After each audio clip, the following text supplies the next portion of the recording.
Boa tarde, pessoal. Muito boa tarde.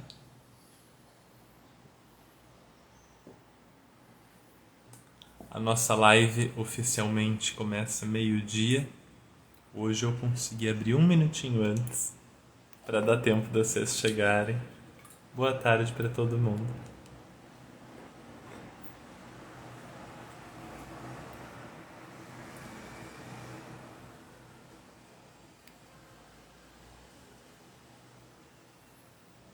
Tudo bem com vocês? Eu espero que a semana esteja começando bem por aí. As nossas lives são bate-papos. Você já sabe, talvez, se você já veio em uma das semanas anteriores, você sabe, as nossas lives são bate-papos. E então, precisamos de dois para bater papo. Dois, três, quatro para conversar. Se você quiser conversar comigo, se se voluntaria. Aí, escreve que quer conversar comigo ou clica no botãozinho aqui embaixo para se convidar para participar e eu te chamo. Teve gente que respondeu os stories dizendo que estaria aqui para participar. Se você for uma dessas pessoas, ou se você não for, mas você chegou antes, diz aí que você quer participar, eu te chamo e a gente conversa. Tá bom? Alguns de vocês me perguntaram sobre colocar as lives lá no Spotify, se eu parei de colocar e tudo. Não é que eu parei, é que eu passei os últimos 10 dias, mais ou menos, imerso em edição de vídeo. Tem 2 cursos do Lar Montessori para nascer nos próximos dias, nas próximas semanas, e eu passei esse tempo todo fazendo edição de vídeo. Desde 2020, a gente está construindo no Lar Montessori um corpo de cursos que dê conta de tudo que a gente precisa saber de crianças até os 6 anos de idade. Então, de tempos em tempos, eu preciso fazer essas imersões em edição. E aí eu esqueci mesmo. Aí o que aconteceu foi que eu esqueci de colocar o áudio lá no Spotify. Os vídeos quase todos foram para o YouTube, mas eu falhei na coisa do áudio no Spotify. Aí eu me comprometo a colocar hoje, tá bom? A gente teve uma live muito gostosa na semana passada. A gente falou sobre problemas, erros, falhas, dificuldades no processo de alfabetização. E foi um bate-papo muito gostoso. Logo em seguida, depois desse bate-papo, foi liberada a aula gratuita sobre alfabetização em Montessori, que está disponível e você pode assistir quando você quiser. Está lá pelo link da bio. A aula gratuita é uma aula de 1 hora, então a gente vai longe na aula, dá para conversar bastante, deu para ir bem fundo na coisa. Você pode assistir quando você quiser e o curso de alfabetização está com as inscrições liberadas. Tá bom? Bom, meus queridos, aí eu preciso de um voluntário para a gente conversar. Tem um tanto de atualização, de atualidades que eu consigo trazer para vocês. E aí depois a gente precisa de um bate-papo. Ou então eu volto para minha edição de vídeo aqui na boa também, porque tem edição de vídeo até dizer chega para fazer ainda. Eu tenho aproximadamente mais 20 aulas para editar nos próximos 5 dias. Então, não tendo voluntários, eu volto para minha edição de vídeo. Um pouco chateado, mas tudo bem, volto sem problema nenhum. Tá bom? Bom dia, gente. Boa tarde. Boa tarde para todo mundo que tá chegando. A live da quarta-feira não tá acontecendo mais às 5 nem às 6 horas da manhã. Às 5 não tá acontecendo porque vocês não acordam cedo. Então não adianta. Eu posso marcar a live cedo, vocês continuam dormindo, aí não adianta eu fazer a live às 5 horas da manhã. E às 6h30 não tá acontecendo, 6h30 não tá acontecendo, porque a minha vida não permite. A minha vida não permite, não rola de encaixar nesse horário da manhã. Ou era de madrugada, ou a gente vai ter que fazer em outro horário, e aí o outro horário vai ser à noitão. A gente vai se encontrar provavelmente às 10 da noite. E aí eu tô só escolhendo o dia, se vai ser quarta ou se vai ser sexta, basicamente. E aí eu conto pra vocês logo em breve qual vai ser o outro dia que a gente vai se encontrar essa semana. Tá bom? Bom, alguém quer conversar? Se ninguém quiser conversar, eu fico aqui para responder umas 3 perguntas de vocês pelos comentários e a gente encerra por aí hoje e não tem problema. A gente tem uma semana mais tranquilinha dessa vez. Eu vou dar um minutinho aí para vocês se manifestarem, se alguém quiser bater um papo. Se não, se alguém quiser fazer uma pergunta por escrito, pode fazer. A gente conversa um pouquinho sobre as perguntas de vocês e segue o dia. Tá bom?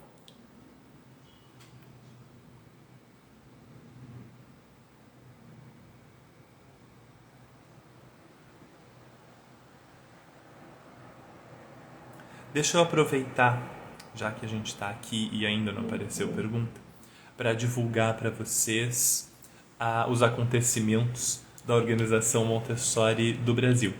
Se você for um associado da OMB, a gente vai ter encontro de associados na Organização Montessori do Brasil bem logo.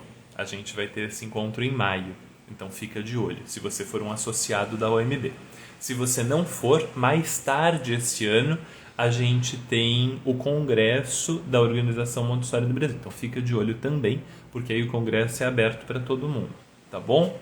E mensalmente nós temos encontros à noite, tem noites montessorianas, em que a gente conversa com grandes especialistas de Montessori no Brasil, da Organização Montessori do Brasil, ou convidados, sobre os mais diversos assuntos dentro de Montessori. Esse ano a gente está concentrando todas as nossas conversas ao redor do tema da paz, mas dentro do tema da paz a gente fala de um monte de coisas, então fica lá de olho, tá bom? Vamos lá, deixa eu ver. Tem perguntas de vocês, aí eu respondo umas 3 ou 4. Vamos lá. Uma amiga e colega me apresentou o método Montessori, eu amei, ainda sou nova na caminhada e amo aprender. Verônica, fica por perto, tá bom? Se você estiver procurando material para ler, dá uma olhada lá no Lar Montessori, tem um texto chamado Montessori, o que ler e em que ordem, e dá uma olhada também nos Reels do Lar Montessori aqui no Instagram, que eu dou umas recomendações de livro para vocês. Se você estiver começando em Montessori e estiver procurando um curso, não se matricule em nenhum agora. Se você estiver procurando um curso para começar em Montessori, se você estiver no começo e estiver pensando assim, qual é o próximo curso que eu faço? Para tudo, não se matricula em curso nenhum agora, que no mês que vem vai sair o melhor primeiro curso em Montessori que você pode fazer na tua vida. O melhor de todos, assim. Vai sair no mês que vem. Então não se matricula em coisa nenhuma agora, espera, não gasta nada, lê umas coisas na internet, assiste uns vídeos, fica por aqui, acompanha a live e tal, que mês que vem vai sair assim o primeiro curso de Montessori mais legal que você pode fazer. Então segura, respira, tá bom? E se prepara que mês que vem a gente vai fundo nesse assunto, tá certo? 3 anos é muito novo para começar a alfabetização pelo método fonético? Sobre o método fonético eu não vou falar, eu posso falar sobre Montessori. Montessori não é o método fonético. Montessori utiliza os fonemas, mas a gente não se restringe aos fonemas. A gente também utiliza um monte de coisas que são sensoriais e uma série de jogos que aproveitam sensibilidades cognitivas da criança pequena. Então, Montessori não é método fonético. Montessori é espetacularmente melhor e mais estruturado do que método fonético. E desse ponto de vista, não. 3 anos não é muito cedo. Tá bom? Para você ter uma ideia bem legal de como a gente começa esse processo, a gente pode começar aos 2 anos e meio, 3. A gente não começa com letras, a gente começa com vocabulário e a gente começa com análise fonética de vocabulário. Dá um pulo na aula gratuita do Lar Montessori, assiste de começo a fim a coisa. E aí, se você quiser, vem para o curso de alfabetização, tá bom? Para você entender que não é método fonético, é muito mais interessante, prazeroso e bem estruturado do que o fonético, tá bom? É mais longe, mais fundo. A gente não aproveita só os fonemas, a gente aproveita movimento, a gente aproveita tato, a gente aproveita sensibilidade estética, artística das crianças. Vai muito mais longe, é muito mais completo, tá certo? Estou iniciando em uma biblioteca na escola pública e me interessei sobre curso para professores assistentes. As nossas inscrições para professores assistentes para esse ano acabaram. Já foram. A gente terminou as nossas inscrições faz mais de mês e aí agora a gente só vai ter uma nova turma no final do ano. Você pode ir lá no Montessori nos cursos online e colocar seu nome na lista de espera, mas o próximo curso está longe. É por isso que eu falo para vocês, eu insisto, eu aviso. Tá bom? A gente teve 65 dias de inscrição, 75 dias de inscrição. Acabou. Tá certo? Agora é ano que vem. Você pode falar mais sobre bilinguismo na primeira infância? Posso. A gente tem a impressão de que o normal na infância é ser monolíngue, é falar uma língua só. Mas uma grande parte do mundo é bilíngue na infância, não é monolíngue. A gente tem essa impressão de que o monolíngue é o normal, vamos dizer, porque a gente vive num pedacinho do mundo, né, no Ocidente, no Brasil, ou parará. Se você pegar a Índia, por exemplo, as crianças aprendem facilmente 3, 4 línguas, porque o pai fala uma, a mãe fala outra, o dono da venda fala outra, na escola é outra, tal. Se você pegar a Europa, é muito frequente você ter casais de 2 países diferentes, né, uma mãe de um país, a outra mãe do outro, um pai de um país, a outra mãe do outro, a mãe do outro, tal. Então, a gente tem uma diversidade linguística muito maior em outros lugares do mundo, e aí um bilinguismo absolutamente natural, que é completamente ok para a criança. Ela lida com isso com a maior tranquilidade do mundo. O que complica às vezes é o bilinguismo artificial, né? Quando a gente impõe para a criança um bilinguismo artificial. Então você bota a criança ali numa escola que é, sei lá, português e inglês. Mas daí a pessoa que fala inglês na escola fala um inglês praticamente macarrônico, enrola num monte de coisa, não tem um vocabulário legal, tal. Aí é um desastre, né? Porque aí essa criança está sendo exposta a 2 línguas, só que a outra língua ela não está sendo exposta à língua. Ela está sendo exposta a um falante semi-competente daquela língua. E é muito raro você encontrar um falante extremamente competente para trabalhar em primeira infância. Então precisa tomar muito cuidado com esse bilinguismo artificial. A outra coisa que é importante a gente ter em mente é esse bilinguismo artificial que a gente faz em casa. Então você tem os 2 pais brasileiros, por exemplo, mas aí um dos pais diz assim, eu vou falar em inglês, eu vou falar em húngaro com a criança porque eu quero que ela esteja preparada mais tarde e tal, então eu já vou falar em húngaro com ela. E aí ele começa a falar em húngaro com a criança. Só que o húngaro desse pai, dessa mãe e tal, é fraco, né? Não é nativo.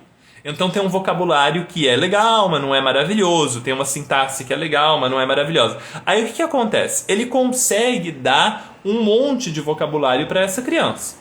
Porque ele tem um monte. Então ele consegue falar da árvore, do bicho, da comida. Ele consegue, mas ele não consegue falar da alma dele. Ele não consegue falar da profundidade do amor dele. Ele não consegue contar as histórias da infância dele com emoção, porque ele precisa ficar prestando atenção nas palavras que ele vai usar e na estrutura sintática. Porque aquela língua não faz parte da alma dele. Né? A língua que comunica a nossa alma é aquela língua que a gente pensa, é aquela língua que a gente faz tudo o tempo todo.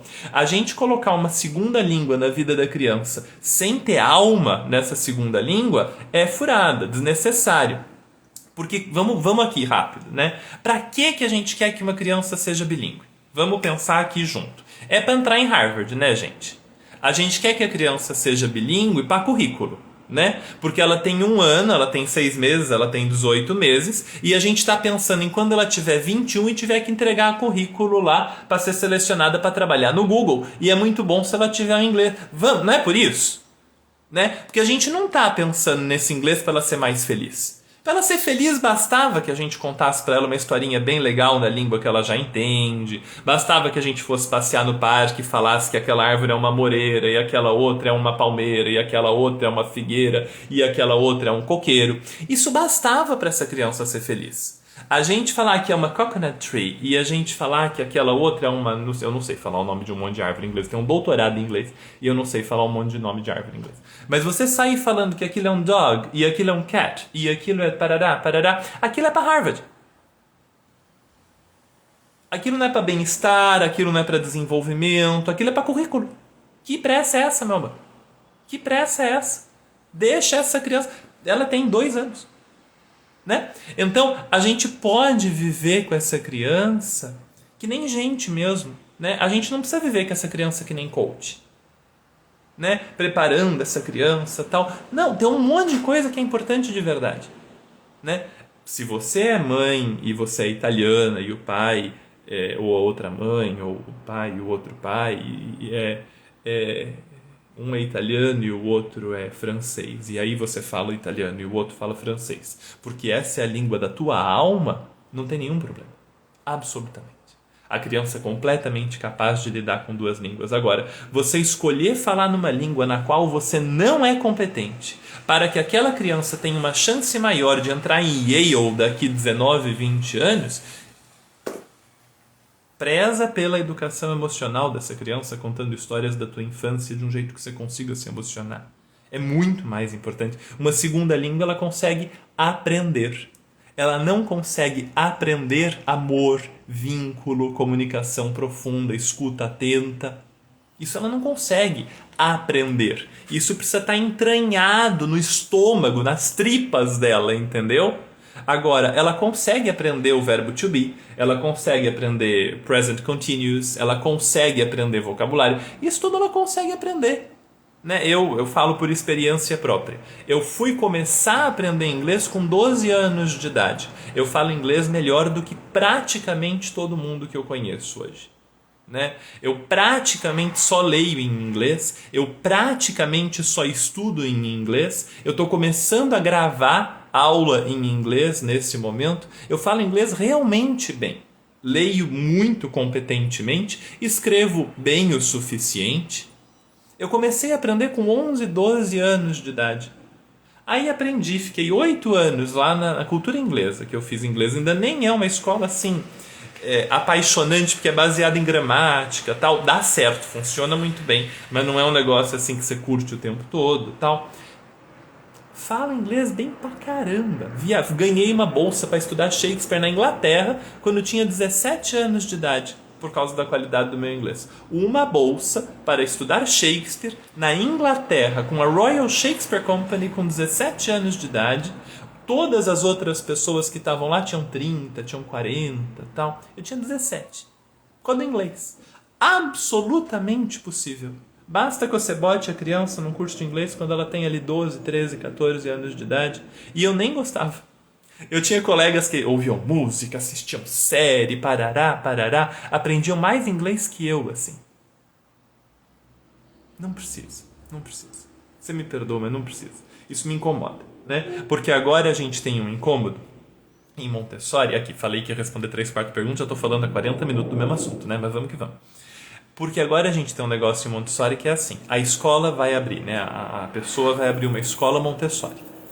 E o sonho da pessoa é abrir a escola Montessori, oferecer uma educação Montessori para a criança. Mas aí ela não pode. Ela tem que abrir uma escola Montessori bilíngue. E aí ela tem que abrir uma escola Montessori bilíngue porque a gente tem uma geração de adulto que decidiu que a gente precisa preparar a criança para Harvard quando ela tem 6 meses de idade. Em vez de dar para essa criança um ambiente adequado para o desenvolvimento completo, parará, parará, não, a gente precisa fazer isso e a gente precisa achar uma professora montessoriana maravilhosa, bem formada, capaz de observar, parará, parará, parará, que fale inglês que nem a Oprah. Não rola! E aí a gente perde professores espetaculares que podiam estar em sala de aula porque eles não falam húngaro. Faz sentido nenhum. Aquelas crianças que podiam estar com o melhor professor do mundo têm que ficar com o segundo melhor porque o melhor não fala inglês. Não faz o menor sentido. A gente pode um dia falar sobre vários modelos de bilinguismo e tal. Pode dar certo, dá para fazer um trabalho magnífico. Eu dou consultoria para 2, 3 escolas que são bilíngues há vários anos e tal. Atualmente eu estou com uma e dá para fazer um bom trabalho. A gente conversa sobre isso, estrutura um trabalho legal. Se o mercado exige e a escola tem só esse jeito de se oferecer para o mercado, a gente estrutura esse programa de uma forma eficaz. Mas se não precisasse disso, seria muito melhor. As crianças teriam oportunidades muito mais amplas. Faz sentido. Dica para conseguir voltar à serenidade no meio do caos. 2 filhos pequenos. Dica de leitura. Dica de leitura. Espera aí que a gente se arruma para a live só na parte de cima e eu vou precisar pegar um livro lá atrás. Espera só um instante. Espera aí. Dica de leitura. Vamos lá. Esse aqui é bom. Tem mais aqui, espera só um pouquinho aí que eu já chego. Eu vou ter que indicar mais pelo autor. Eu cometo erros. Os livros que eu mais uso não ficam na estante. E aí, quando eu quero recomendar, eu não tenho como, porque eles estão espalhados pela casa, estão em mala, tal. Vamos lá. Para voltar à serenidade no meio do caos. O autor é este aqui. Thich Nhat Hanh. Não tem fotinho dele aqui, não tem. Mas o autor é este aqui, Thich Nhat Hanh. O livro você pode escolher. Tem esse aqui muito legal, Sem Lama Não Há Lótus, A Arte de Transformar o Sofrimento. Mas é um espetáculo. E aí tem outros. Tem, por exemplo, O Milagre da Atenção Plena, que é um espetáculo muito lindo. E é uma excelente introdução à paz interior, mesmo assim. Capítulos muito curtos, você lê de pouquinho, exercita de pouquinho, maravilhoso. O Milagre da Consciência Plena, da Atenção Plena, tem que procurar, do Thich Nhat Hanh. Paz Mental, maravilhoso, capítulos de 2 páginas, exercícios extremamente simples, breves, para você começar de pouquinho, sabe? Exercício assim que é beber um copo d'água, não é mais que isso, exercício pequenininho. Pronto, já são 3 boas recomendações. Sem Lama Não Há Lótus, Paz Mental e O Milagre da Consciência Plena ou da Atenção Plena. Aí, se você quiser uma leitura assim que é mais longa, mais densa, e você não é mais profundo, não. Isso que eu estou sugerindo para vocês é extremamente profundo. Mas se você quiser uma coisa assim para pegar num sábado e ler com vontade, com calma, com uma xícara do lado, curtindo bastante, aí para ler longamente, eu vou te sugerir esse aqui, ó. Esse aqui. E aí já vou pegar aqui um outro. Peraí. Pronto. Ó, para uma leitura longa e gostosa, eu vou sugerir esse aqui, A Arte da Felicidade. Esse livro mudou minha vida. De verdade. Eu não falo isso muito, não. Vocês não me escutam falando esse livro mudou minha vida. É muito pouco, muito raro eu falar que um livro mudou minha vida, porque são muitos livros e poucos mudam a vida da gente. Este livro mudou a minha vida. A Arte da Felicidade, de Sua Santidade, o Dalai Lama. A Arte da Felicidade. O subtítulo é Um Manual para a Vida. E é mesmo. O livro é... Nossa Senhora, assim, a minha gratidão por esse livro é eterna, realmente. E aí, se você estiver sofrendo muito, se você estiver passando por muito sofrimento, se a sua vida estiver muito difícil e realmente você precisar de ajuda, porque está difícil, além de apoio psicológico, que você sempre deve buscar se estiver complicada a coisa, essa autora é um espetáculo. A Pema Chodron. E a Pema Chodron, ela não tem medo do sofrimento. Ela vai no sofrimento mais difícil e ela começa com a gente de lá. Então tem um livro dela chamado Quando Tudo Se Desfaz, que é realmente um espetáculo. É denso, mas não é denso difícil. É um denso porque ela mergulha junto com a gente no sofrimento e vai caminhando junto com a gente para além de lá, sabe? Esse é muito bom. Os Lugares que Nos Assustam. Um guia para despertar nossa coragem em tempos difíceis. Todos os livros dela são muito bons, especialmente se você estiver sofrendo muito. Se você estiver buscando exercícios para conseguir viver a sua vida de uma forma mais bonita, de uma forma mais tranquila, de uma forma mais feliz, o Thich Nhat Hanh é muito bom, ele também trabalha bem com sofrimento. E se você estiver procurando uma leitura longa e gostosa que faz muito bem, A Arte da Felicidade, do Dalai Lama. São 3 muito bons. Depois eu vou cortar esse vídeo e vou botar um monte de videozinho para vocês, porque ele vai ficar muito longo com muito assunto. Eu depois vou picotar ele e colocar... Eu não sou muito bom de fazer isso. Vocês podem ver que o YouTube do Lar Montessori é um desastrinho, porque todos os vídeos são enormes. Mas depois eu vou picotar esse e botar lá com as indicações para vocês, que vale a pena. Gabriel, no meu município estamos tentando implementar a pedagogia de Reggio Emília, mas sinto que a alfabetização virou um tabu. Então, eu não conheço muito Reggio Emília, Carol. Eu conheço bem pouquinho, na verdade. Não conheço muito, é quase uma arrogância. A minha ignorância sobre Reggio Emília faz barulho. Eu conheço muito pouco. Eu comprei os 100 linguagens da criança, mas eu não li ainda. Ele está ali ele tá numa estante ali, eu tenho uma estante que tá ali, que é igual a essa aqui, ó. Uma estante igual a essa. Eu tenho uma igual a essa que fica fora do alcance da vista de vocês. E ela é bagunçada, porque ela fica com todos os próximos livros que eu tenho que ler. Então, isso aqui tá organizado por tema. Lá não tá. Lá tá o caos. Porque todos os próximos vão entrando ali. O 100 Linguagens da Criança tá lá. Ele vai ser lido um dia, ele tá na fila dos próximos. Não tá acontecendo agora. Tá? Então eu não sei ir muito longe com você. Agora faz o seguinte, Carol, me manda uma mensagem privada, me conta qual é a questão e tal. Se eu conseguir te ajudar com o Montessori, eu te ajudo. Antes disso, vai lá assistir a aula gratuita de alfabetização e ver se aquela aula gratuita já te ajuda. Se ela não te ajudar, vem falar comigo. Tá bom? Se ela te ajudar e se tiver dúvida também, vem falar comigo. Você podia falar um pouco sobre a linha tênue entre educação respeitosa e para a paz e ser permissivo demais? Claro! Sou diretora de escola e vejo que essa permissividade excessiva prejudica o desenvolvimento. Bora. Olha só.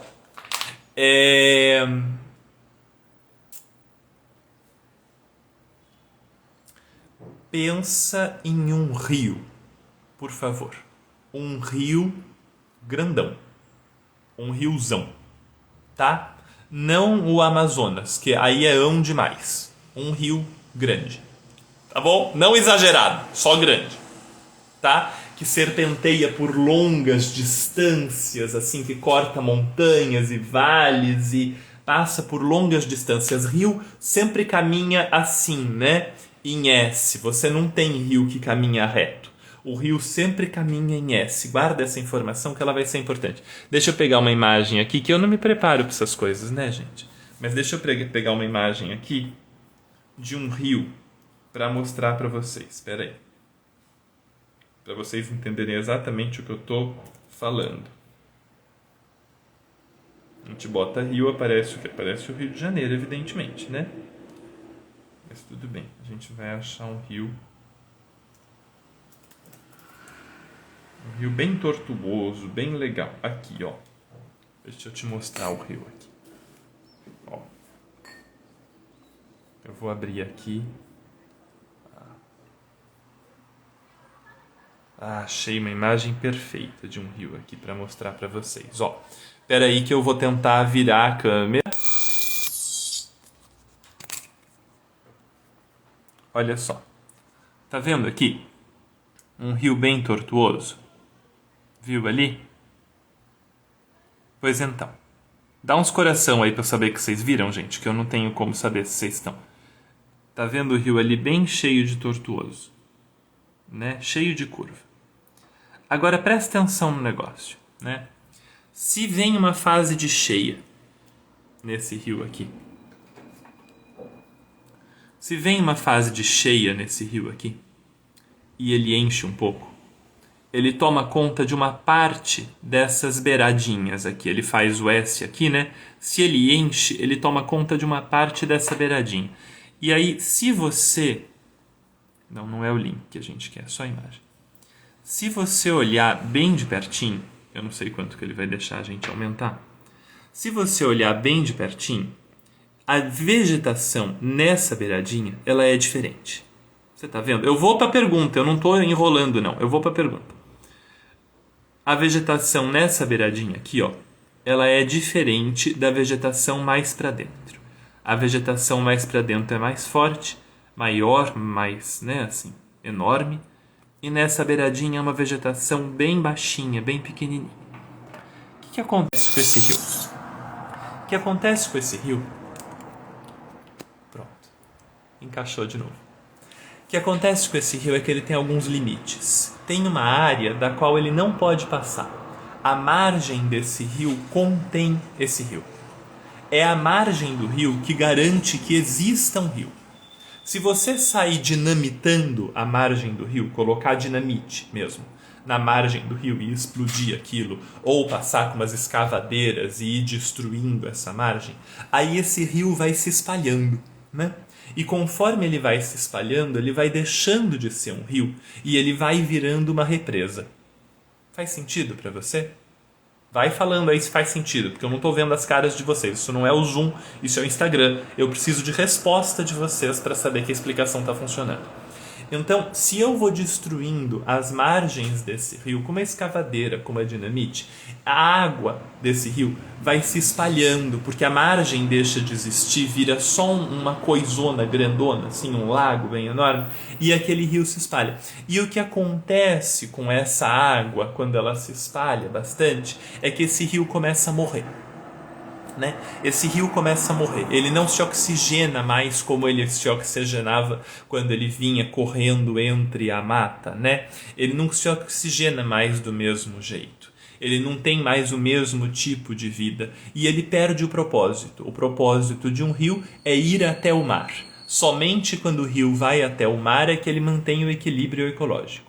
Porque ele pega os nutrientes de um lugar e carrega até o outro lugar, ele leva alimento de uma parte até outra parte, ele leva os minerais da terra até a água do mar. Então, a existência do rio como um caminho até o mar é o que mantém o equilíbrio de todas as coisas, do rio e de tudo que está em volta do rio. É essencial que o rio vá até o mar. Se você começa a dinamitar ou passar uma escavadeira na margem desse rio, essa água começa a se espalhar e aquilo começa a virar uma represa.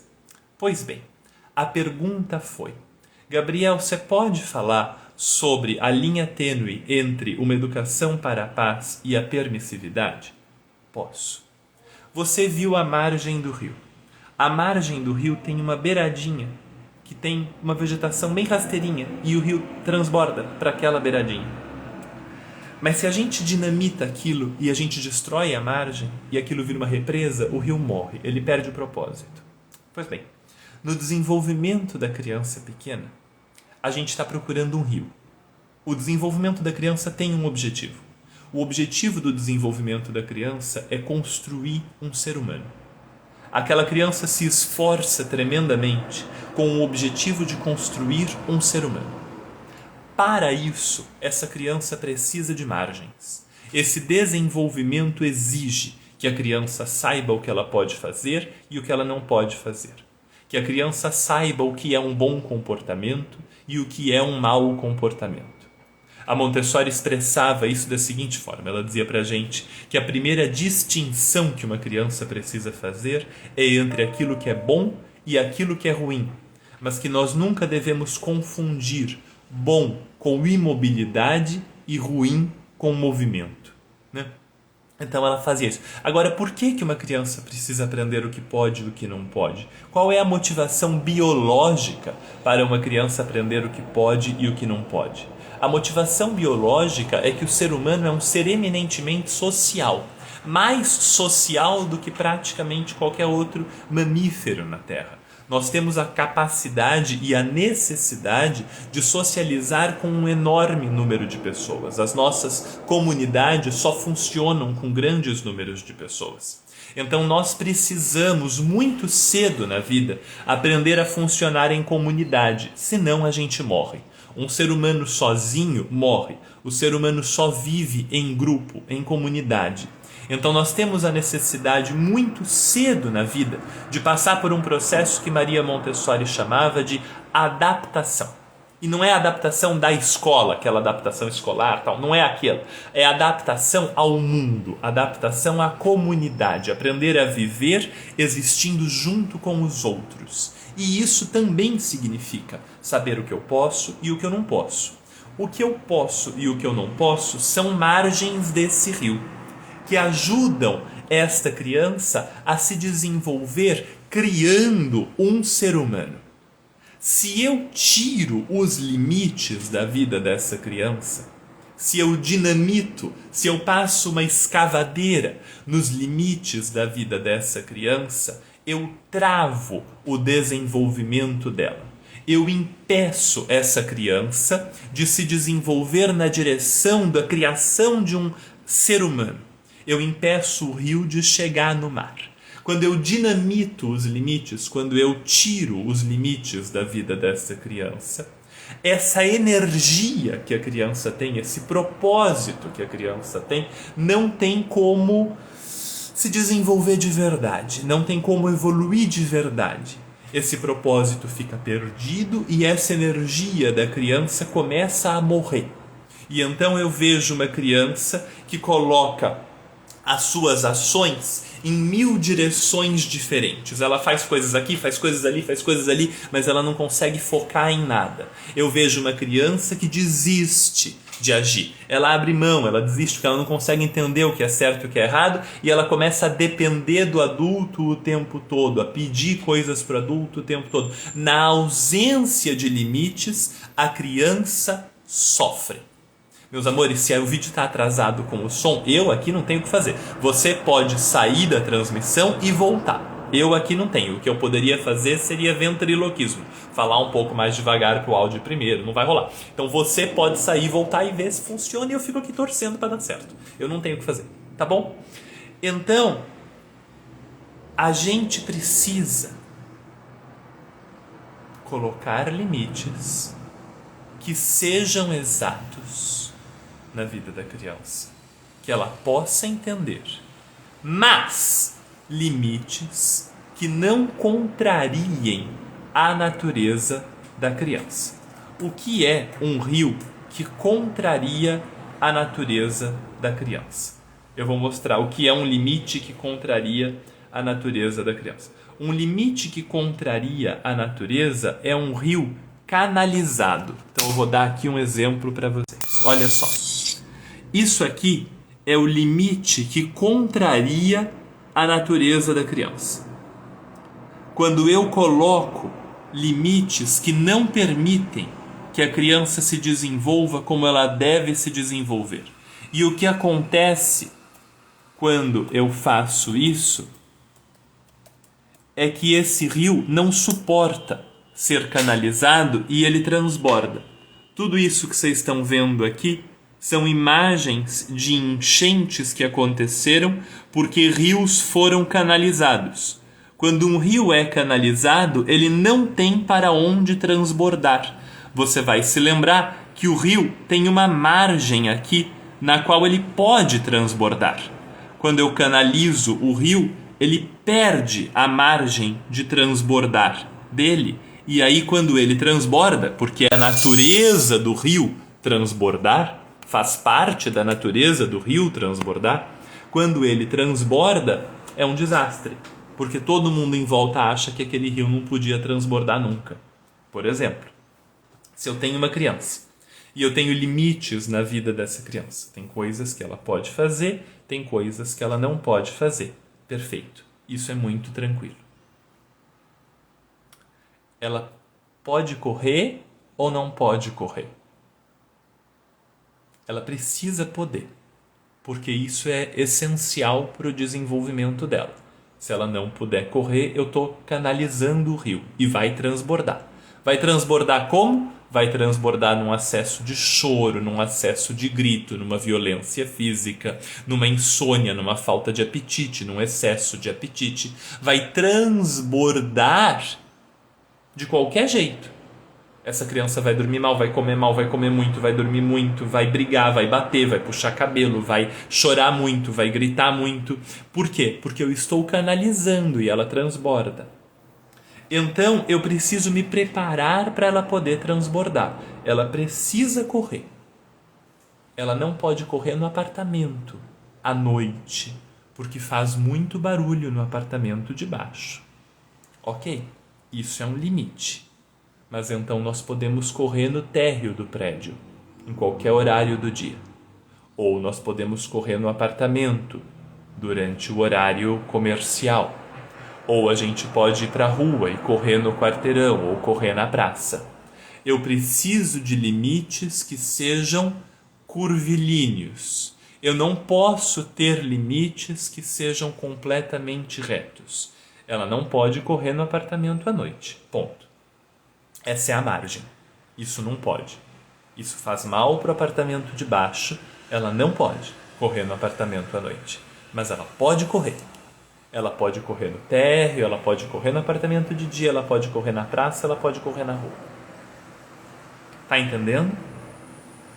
Então, ela não pode jogar um prato. Perfeito.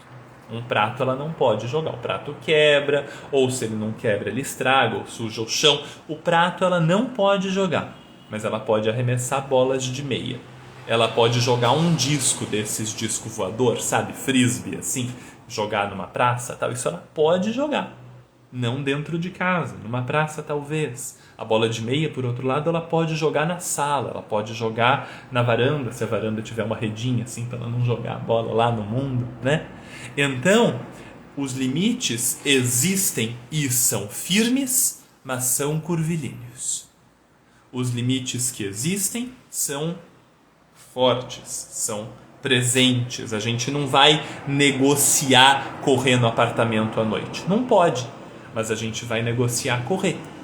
Não pode. Ah, mas eu quero. Tá bom. Você consegue esperar um pouquinho para eu desligar o fogo e a gente talvez descer para você correr um pouco lá embaixo, 10 minutos e a gente sobe? O limite existe, é firme e negociável, mas é curvilíneo. Tá bom?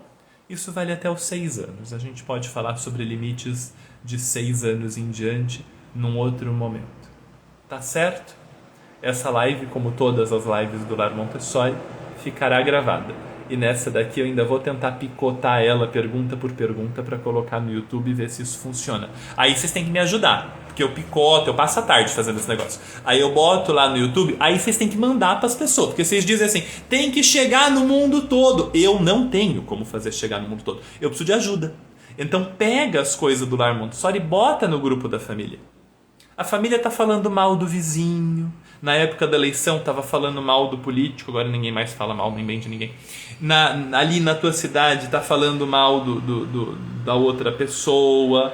Aí no grupo da escola fala mal da professora. Bota lá o conteúdo do Lar Montessori, bota o link assim, gente, olha isso aqui, que legal. Tá bom? Dissemina a coisa. Vamos fazer chegar de verdade nas crianças tudo. Tá bom? Uma andorinha só não faz verão não, gente. Ajuda a espalhar a coisa, por favor. Deixa eu ir lá. Eu acho que é isso. Se tinha pergunta pra cima, a pergunta foi engolida. Porque eu não consigo mais subir os comentários. Então eu vou continuar a partir daqui. Há alguma diferença entre a apresentação de 0 a 6 e 3 a 6? Tem. De 0 a 3 você tem que fazer pouca apresentação. A criança não aguenta muito tempo de apresentação. Então você faz pouca apresentação, bem pouca mesmo, bem breve. A maior parte dos materiais de bebezinho são materiais praticamente intuitivos que não necessitam de apresentação, porque o bebezinho não aguenta uma apresentação. E se você faz a apresentação para criança pequena, você pode falar. Você fala pouco. Você fala só palavras específicas. Então, se você vai rosquear alguma coisa, você fala, agora a gente pega, aí encaixa e rosqueia. E aí você rosqueia em silêncio. Né? Você fala, e rosqueia. E aí rosqueia. Né? Então você pode falar um pouquinho, você faz apresentações muito mais breves. Para criança de 3 a 6 anos, de forma geral, existem exceções, de forma geral, a apresentação é silenciosa e algumas apresentações são bastante mais longas. Tá bom? Isso em linhas assim bem gerais.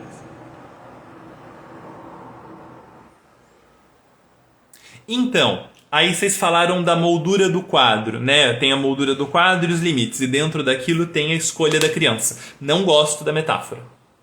O quadro não é uma coisa viva e com potencial de desenvolvimento. Um rio, se o caminho não serve mais, ele começa a abrir outro caminho. Um rio, se você tenta impedir esse rio de se desenvolver, ele transborda. O que acontece com o quadro se você diminui a moldura? Não acontece nada. Pensa em termos de vida. Sempre que você tiver a opção para pensar a infância em metáfora, em poesia, encontra metáforas vivas, metáforas em movimento, metáforas que conduzam à transformação.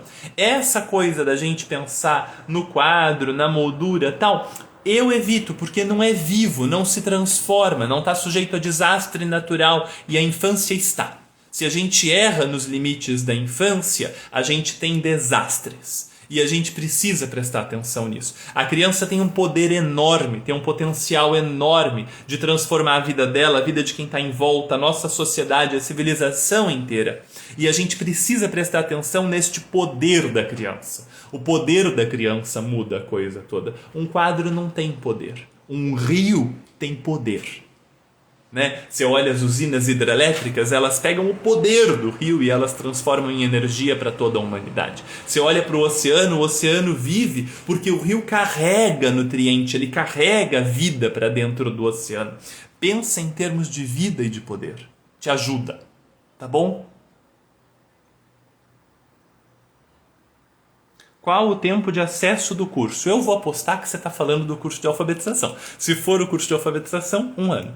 Tá bom?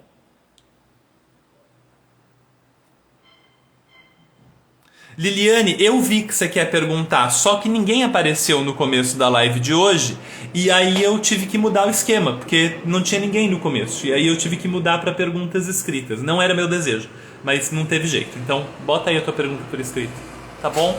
Eu quero que a gente tenha sempre conversas, mas não tinha ninguém. Os líquidos ficam em recipientes em locais diferentes? Por exemplo, de 0 a 3, o líquido fica no esquerdo? Júlia, aí é muito específico. Aí é muito específico, aí não dá para responder numa live. Aí depende do material, da apresentação, aí depende. Tá bom? Qual é a visão de Montessori sobre a brincadeira lúdica dos pequenos? É complexa. É complexa. Deixa eu ver se tem alguma outra pergunta fácil e rápida. Se tiver, eu respondo. Ok, não tem, tá bom. Então eu vou responder curto. Tem textos bem mais longos e vídeos bem mais longos sobre isso no YouTube do Lar Montessori. A minha resposta aqui vai ser insuficiente. A visão da Montessori é que o brincar é o trabalho da criança. É por meio do brincar que a criança encontra a sua liberdade para se desenvolver.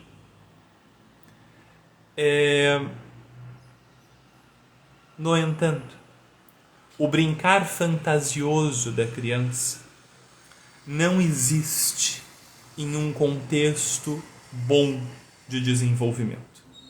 A criança fantasia mais quanto pior é o seu contexto de desenvolvimento.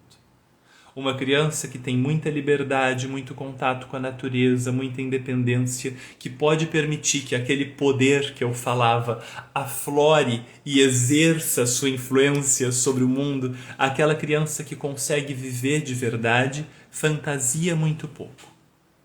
Quanto menos a criança consegue viver de verdade, mais ela fantasia. Então, não é... E isso faz sentido, né? Quem você acha que vive mais num reino de fantasia?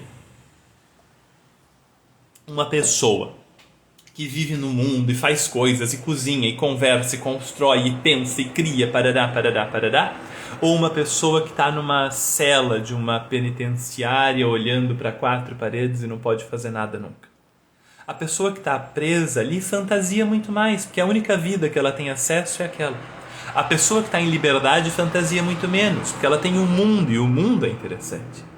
Então, a falta de liberdade da criança, a falta de condições adequadas para o desenvolvimento é que conduz a muita fantasia na infância.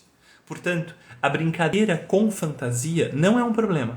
Quando uma criança brinca só de fantasiar, o herói, o cavalo voador, o cavaleiro, o dragão, a princesa, quando a brincadeira, o trem que fala, o bicho que fala, o móvel que fala, quando a brincadeira da criança inteira é fantasiosa, aquilo não é um problema que deva ser corrigido. A gente não vai corrigir essa brincadeira, mas aquilo é um sinal de que talvez existam aspectos do contexto da vida daquela criança que poderiam ser mais adequados ao desenvolvimento. Essa é a resposta que dá para dar curtinha numa live. Se você quiser ir bem mais fundo, vai lá no Lar Montessori e procura por fantasia. Tem muita coisa. Tá bom? Pronto. Como a gente respondeu um montão de pergunta e a Liliane ainda está aqui com a gente, eu vou dar um muito obrigado para a Liliane e vou chamar a Liliane para conversar conosco. Nós temos 10 minutos, se for o caso a gente segura uns 15 e a gente conversa um pouquinho. Liliane, rola. Espero que role.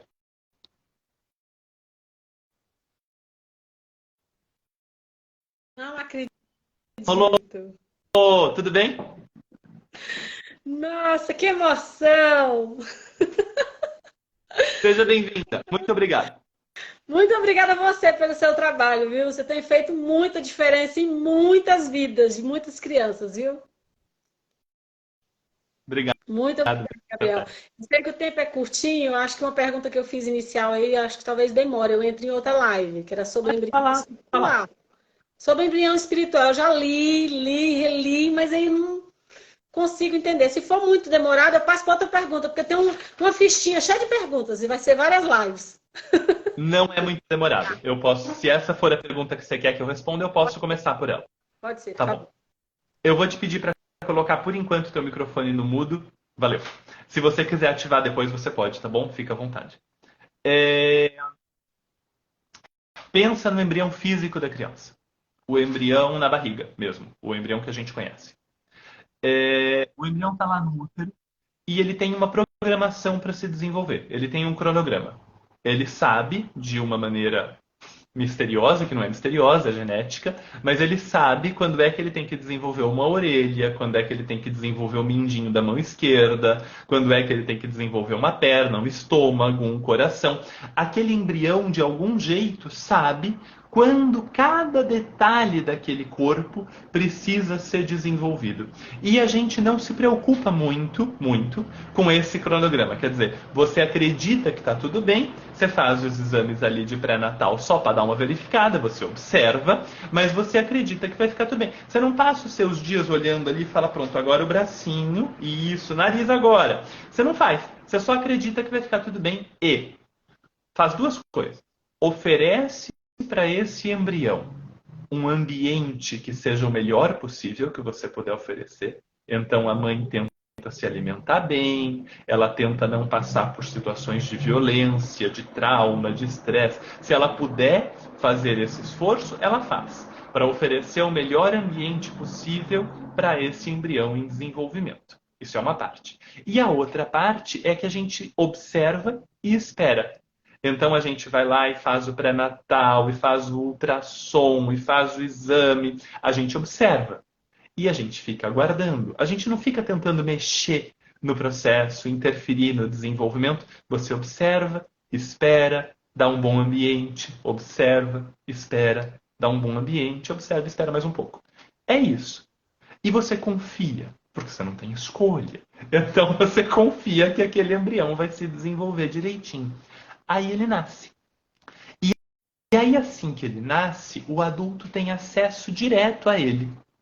E quando o adulto tem acesso direto a ele, ele deixa de ser um embrião físico e a gente deixa de confiar nele.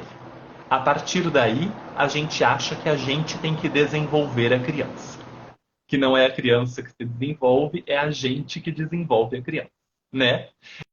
E o que acontece com o nascimento é que se encerra o período físico, o período embrionário físico, e se inicia o período embrionário psíquico, ou mental ou espiritual. A Montessori usa essas três nomenclaturas, trocando sem diferença nenhuma: espiritual, mental e psíquico. Ela usa isso aqui assim, dá para trocar um pelo outro, é a mesma coisa.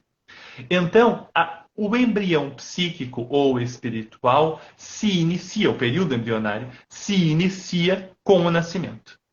E perdura potencialmente por 3 anos, 4 anos, 6 anos. A gente não sabe exatamente até quando esse período embrionário pode perdurar em situação ideal. Porque o que acontece é que quanto mais velha fica a criança, mais a gente interfere no desenvolvimento e menos aquela programação natural, aquele cronograma natural de desenvolvimento tem a chance de se manifestar.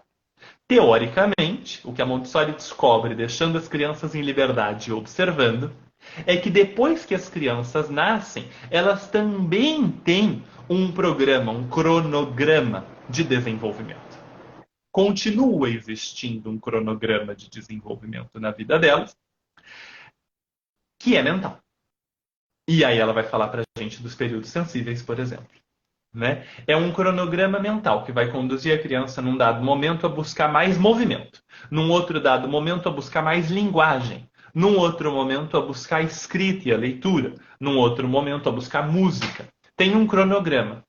E Se a gente carregar os mesmos comportamentos que a gente tinha com o embrião físico para o embrião psíquico, dá certo.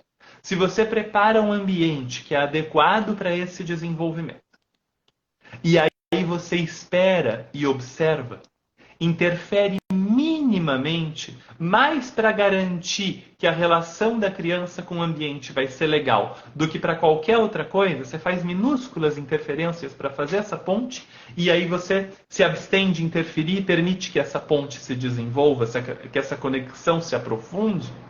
Aí essa criança tem liberdade para se desenvolver no ritmo que o embrião psíquico dela sabe que ela deve se desenvolver. Isso não é místico, exato. Do mesmo jeito que o desenvolvimento físico está programado ali no código genético da criança e tal, o desenvolvimento mental psíquico também está. Não é à toa que crianças começam a falar mais ou menos na mesma época, começam a andar mais ou menos na mesma época. Não é à toa que elas têm crises parecidas em épocas parecidas e conquistas parecidas em épocas parecidas. É porque essas crianças todas têm um programinha. Se a gente confiar, preparar um bom ambiente, observar e esperar, interferindo o mínimo possível, parece que funciona muito bem. Então, basicamente é isso. Pode ativar isso, é o microfone. Ai, obrigada, Gabriel. Agora foi bem Imagina, você entendeu? legal. Posso fazer mais uma É pergunta? claro que pode, diga lá. Ó, é aquela coisa, Montessori, assim, muitas vezes é porque a gente se torna mãe, né? E a gente vai buscar o melhor para os filhos e a gente começa a perceber que as escolas, então o meu também começou muito, né? Na escola, eu quero uma escola diferente do que eu tive e tudo mais. Mas aí eu tenho um filho de 9 e tenho uma menina de 7. Descobri Montessori mais ou menos quando um pouquinho antes dela nascer. Então ela tem um desenvolvimento muito diferente do mais velho, claro, né? E assim, mas eu tento correr atrás. Eles estão numa escola montessoriana. Desde o ano passado, abri uma escola aqui em São Carlos. Então, eles estão em escola montessoriana. E eu estudo bem, assim, eu tento ler bastante sobre justamente o segundo período, né? Que eles já entraram. Então, a minha pequena, ela leu com três meses que estava na escola, ano passado. E ele está ainda engatilhando, tentando, né? Ele se alfabetizou na pandemia em outra escola, então vem esse volume de coisas aí. Mas assim, em relação à escola, eu sei que eu já vi uma live sua falando sobre as grandes histórias, que é muito importante para esse período deles. E qual é outra coisa que eu preciso ficar atenta em relação à questão pedagógica da escola? Né? Porque, como a gente sabe, Montessori está no nome, eu conheço as pessoas que estão lá dentro, mas isso a gente precisa aprender para a gente saber o que está dentro da escola, né? Então, eu queria saber, assim, grandes histórias é bacana, entendi o fundamento. Tem outra coisa que eu preciso ficar atento em relação à questão pedagógica? Tem algumas coisas que caracterizam, vamos dizer, uma sala de aula do segundo plano do desenvolvimento. Alguns eixos. Então, a gente vai pensar em 4 eixos aqui para uma explicação sucinta, tá bom? Um eixo são histórias e não são só as grandes. As grandes histórias são 5. Então, para quem está chegando agora ou não conhece o segundo plano de desenvolvimento, a gente tem a grande história do universo, a grande história da vida. A do universo vai até a formação da Terra. Aí a segunda é a grande história da vida na Terra. Aí a grande história das civilizações. Aí a grande história da linguagem e a grande história da matemática. A rigor são essas 5. Algumas pessoas colocam uma história intermediária aqui e tem a do universo, aí a da formação da Terra, aí a da vida, parari, parari, parará. Mas a rigor são essas 5 aqui.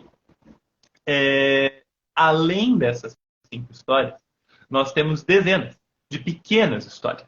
Então tem a história da primeira palavra falada, a história da primeira palavra escrita. Eu conto muito uma história da água, que eu conto às vezes em live, talvez você já tenha ouvido. A história de como a água veio parar na Terra. Então, tem um monte de pequenas histórias que a gente conta no dia a dia. As grandes são uma cerimônia. Você junta as crianças, todas ou quase todas. Se alguém não quiser, tá tudo bem, não precisa participar, mas você convida todo mundo. E aí é uma cerimônia e a sala se concentra ao redor daquilo. As pequenas você conta para um grupinho de 4 crianças aqui, para um grupinho de 6 ou 12 ali, para uma outra duplinha aqui, são mais localizadas. E tanto as grandes histórias... Então essas são as histórias, isso é um eixo. Tanto as grandes histórias quanto as pequenas histórias vão disparar perguntas. E esse é um segundo eixo. Tem duas direções para as perguntas. Tem perguntas que partem da criança para o professor e tem perguntas que partem do professor para a criança. Nenhuma dessas duas perguntas deve receber só uma resposta. Então, não é assim, a criança pergunta, a gente responde, pá, pum, pronto, acabou. Isso não resolve a vida de ninguém. O negócio legal mesmo é se a criança... Passou um mosquitinho aqui. É que se a criança perguntar, a gente tenha um caminho para ela trabalhar. Então a gente diga para ela assim, ela perguntou, sei lá, como é que a água veio para parar na Terra? E eu posso dizer para ela, a água veio para a Terra em meteoros. Mas para você saber mais sobre isso, esse livro conta essa história de um jeito muito legal. Ou então eu dou uma leitura para ela e marco um outro dia para contar a história. Mas eu envolvo o trabalho para além de uma única resposta das coisas. Então, e também quando eu pergunto coisas para a criança, o meu desejo não é que ela consiga responder de bate-pronto. Então eu não faço pergunta de provinha para ela. Eu faço pergunta para provocar. Para provocar o pensamento, para ela falar, né? Eu não tinha pensado nisso. E aí dá uma movimentada e ela fazer uma pergunta em cima da pergunta, a gente conversa um pouco e opa, aquilo virou trabalho. Então o primeiro eixo é a história, o segundo eixo é a pergunta. O terceiro eixo, que eu falei trabalho, tem 2 caminhos para as coisas virarem trabalho numa sala de ensino fundamental em Montessori, de 6 a 12 em Montessori. Um caminho é material. A gente tem material ainda em 6 a 12. Então, dependendo da pergunta, eu estou dizendo a gente tem material ainda, porque conforme você vai se aproximando da adolescência, você vai tendo cada vez menos material concreto para trabalhar, né? Mas em 6 a 12 você ainda tem um bocado. Então, dependendo da pergunta da criança, a resposta não vai estar num livro. Ela vai alcançar a resposta pelo uso de um material. Uma criança de 11 anos chegou outro dia para mim e perguntou assim, o que é um quadrado? Eu falei, você sabe o que é um quadrado? Qual é a sua pergunta de verdade? E aí a criança falou para mim, quando você tem um número quadrado, o que é um número quadrado? Eu falei, um número ao quadrado. Isso, um número ao quadrado. Aí eu não tinha material naquele momento, eu não estava numa sala. A gente foi para uma folha de papel e a gente ficou fazendo as bolinhas ali para ela entender que 3 ao quadrado é um quadrado feito com 3 lados que valem 3, tal. E as bolinhas dentro disso, a gente pegou o que seria o material e fez no papel, porque eu não tinha o material para fazer na hora. Mas então, o negócio, ali numa sala de aula, eu não teria dito para ela o que era um quadrado, eu teria levado essa criança até o material e dito para ela fazer um quadrado usando isso aqui, fazer um quadrado usando essa outra coisa, e usando números, usando bolinhas. E aí ela ia descobrir o que é um número ao quadrado com as perguntas que eu ia fazendo de provocação e tal. Então tem pergunta da criança que vai conduzir ao uso do material. E tem pergunta da criança que vai conduzir a pesquisa. Sempre trabalho.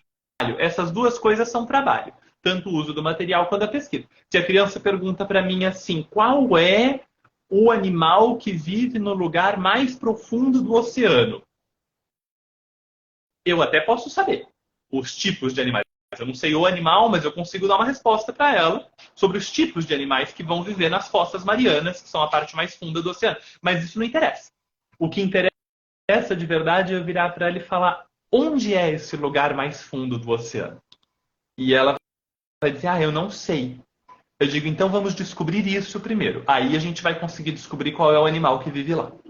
E aí eu vou criando uma pesquisa para ela fazer. Ela vai descobrir qual é o lugar mais fundo, qual é a profundidade desse lugar. Aí no meio da leitura vai aparecer que lá não chega sol. Aí vai ter o bichinho que vive lá e por que que ele vive lá. E ela vai aprender muito mais do que ela aprenderia se eu virasse para ela e dissesse: é um camarãozinho transparente do tamanho da sua unha. Que é uma bobagem. O percurso de descoberta é mais importante que a descoberta em si. Porque ela vai aprender a usar um livro, achar um índice, consultar uma coisa, palavra-chave. Ela vai aprender muita coisa que interessa mais do que o camarãozinho. Então, até agora, eu te falei 3 eixos: histórias, perguntas e trabalho, que se subdivide em material e pesquisa. E eu estou explicando tudo de uma forma de live, tá? Assim, se você for num curso de formação, a coisa vai aprofundar. E aí, o 4º eixo é moralidade e justiça.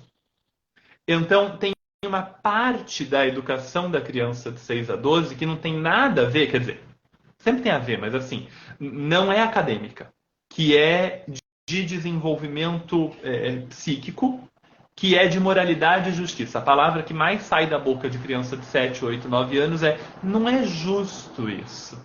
Pode falar. Sempre pode. Isso é bem trabalhado, porque isso a gente consegue perceber muito fácil em casa, né? Porque é tudo muito, né? Muito negociado e tal, causa e consequência e tudo mais. Essa parte pedagógica é como não tem tarefa, como não tem prova, né? Aí a gente fica assim, aí. A gente sente que tem algumas coisas que andam, né? Pela forma que busca as informações, você percebe. Por isso que eu te perguntei a questão mais pedagógica. Porque essa parte de social, né, de questão emocional, está sendo avaliado, isso é muito bom. Isso é muito bom.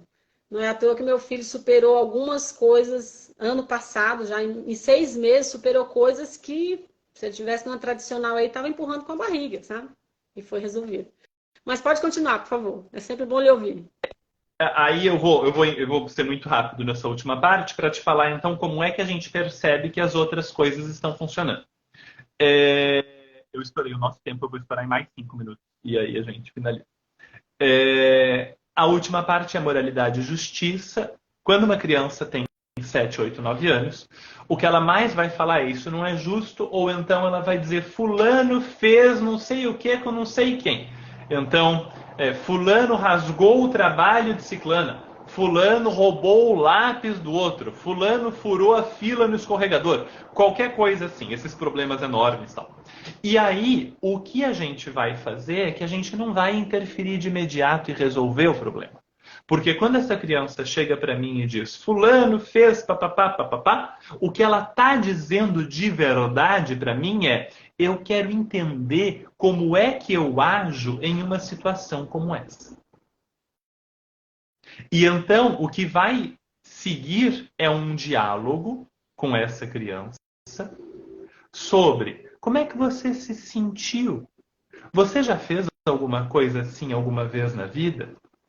O que aconteceu antes disso? Me conta a história inteira desse acontecimento. Como você acha que fulano se sentiu? Qual foi a emoção que você acha que levou fulano a fazer isso? Você acha que ele estava sentindo pressa? Você acha que ele estava sentindo raiva? Você acha que ele queria para ele? Por que será que ele queria isso para ele? Por que ele queria esse lápis? Ah, porque esse lápis tem a estampa do desenho que ele gosta de assistir. Ele queria pegar o lápis porque ele gosta do desenho. Ah, porque ele gosta do... Interessante. Ele tem muita coisa com essa estampa? Tem. E ele não tem o lápis. Não, ele não tem. E fulana tinha. Ah, interessante. Então, a gente vai conversando para que a criança entenda o que aconteceu.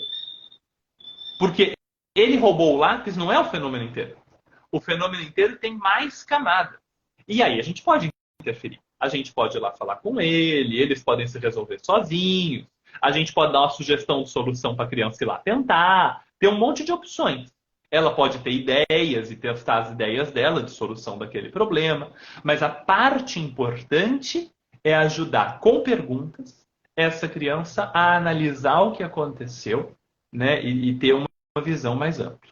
Tá? Aí, para a gente perceber que aquele resto ali acadêmico está funcionando, como é que a gente faz? A gente olha se essa criança encontra informação em livro. Se ela fala, eu quero saber X, e ela pega o livro, ela procura e ela encontra, é um bom sinal. Ou pelo menos se ela sabe o livro onde ela vai procurar a coisa, também é um bom sinal. Se essa criança começa a fazer desenho, ou esquema, ou lista de coisas na vida dela, então ela começa a fazer uma lista de tudo que tem que ir na viagem que ela vai fazer. Isso é um aprendizado importantíssimo de sala de aula. Se essa criança faz um desenho de alguma coisa, sei lá, um desenho de um tubarão, e aí ela puxa uma flecha e escreve barbatana, puxa outra flecha e escreve dente, puxa outra... Aquilo é um aprendizado, é uma forma de organizar o pensamento. Se a criança começa a fazer uma lista de perguntas que ela quer fazer, ou qualquer coisa assim, se a criança coloca na bolsa dela um lápis e um bloquinho, um lápis e um papel, isso é aprendizado, né? Se a criança consegue, mais velha um pouco, consultar um índice, é aprendizado. Então, a gente vai ficar de olho mais nas habilidades que a criança adquire do que nos conhecimentos específicos.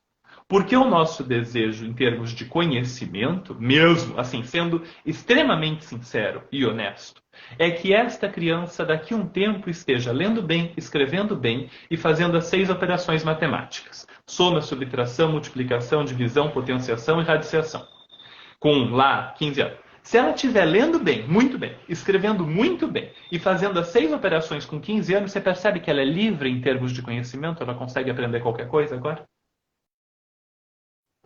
Então, tudo, a geografia, ciências, história, tudo isso vai trazer de volta para raciocínio lógico, consulta, pergunta, pesquisa, roteiro, leitura, escrita, consulta, pesquisa, roteiro e raciocínio lógico, conta, parará. Tá bom? Tá ótimo. E pelo que você foi falando aí, as coisas estão correndo bem, viu? Adoro boas notícias. Muito obrigado, viu? E eu espalho muito todas as teus lives, todas as informações. Agora, eu queria até fazer um pedido, podcast. Muita gente está escutando podcast e eu já fui dar uma olhadinha lá, né? Passeando na praça, põe para escutar. E tem poucas coisas lá. Eu acho que tem muita coisa valiosa sua que está só no escrita, que poderia... Tá bom? Eu sei. Muito obrigado pela pressão. Obrigada, mas é porque eu sei que eu acho que elas vão gostar e eu estou espalhando sempre que eu posso.